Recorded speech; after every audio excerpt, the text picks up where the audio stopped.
खेत तैयार करने से पहले एक और मैं आग्रह करता हूं, अभी हमारे यहाँ पर भी वही समस्या है जो पूरे पश्चिम उत्तर प्रदेश में है, जहां मैं खड़ा हूं यहाँ पे भी वही है।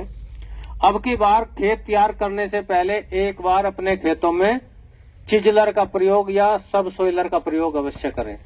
खेत तैयार करने में चिजलर या सब सोइलर होता क्या है? आप में से किसी किसान भाई ने पहले प्रयोग किया है?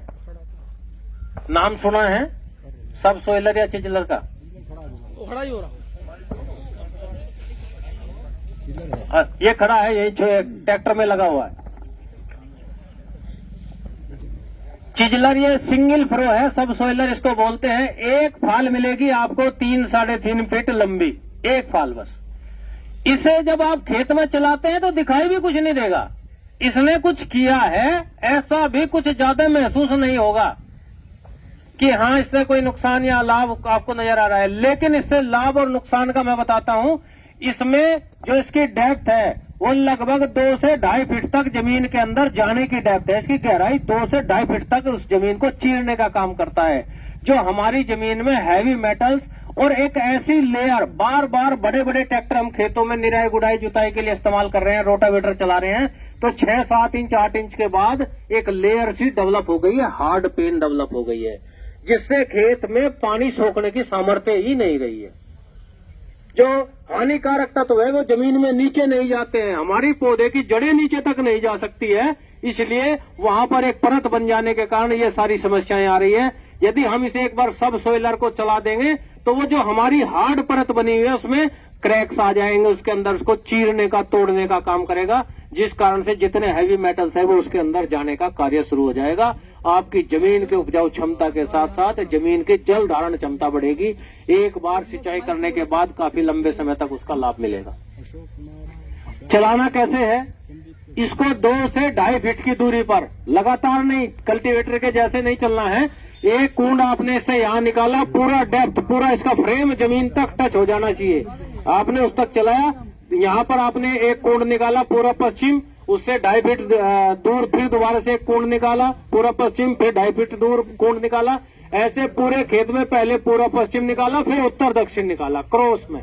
जब ये क्रॉस हो जाएगा तो 100% अंदर सीपेज की प्रवृत्ति आपके जाने शुरू हो जाएगी, आपकी जमीन में जल धारण क्षमता बढ़नी शुरू हो जाएगी।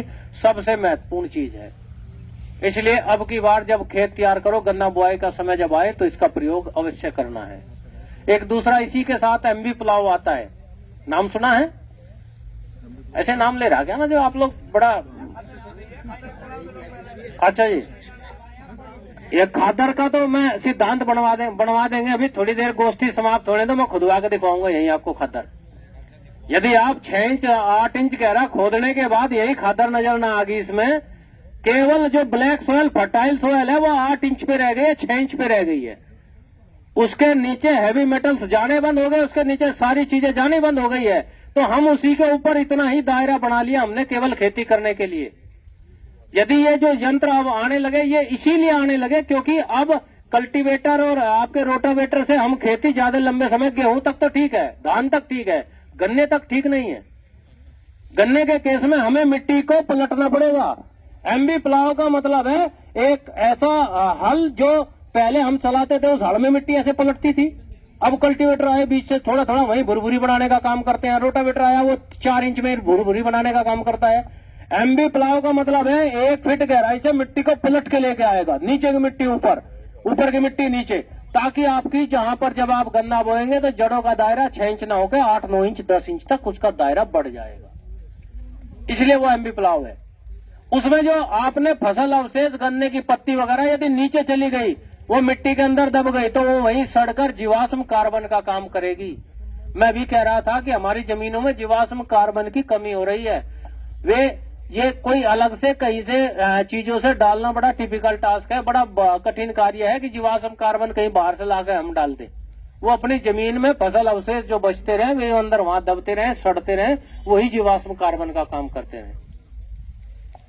इसलिए एमबी प्लाव का भी इस्तेमाल करें जब आप गन्ने के उत्पादन की बात कर रहे हैं, जब आप गन्ने का उत्पादन अच्छा लेने की बात कर रहे हैं। इसके अलावा एक महत्वपूर्ण बिंदु और है, जो हम खाद की बात करते हैं। गन्ने की बुआई के समय किन किन खादों का प्रयोग करना चाहिए, कितनी मात्रा में करना चाहिए। कौन कौन सा खाद डालते हैं आप लोग?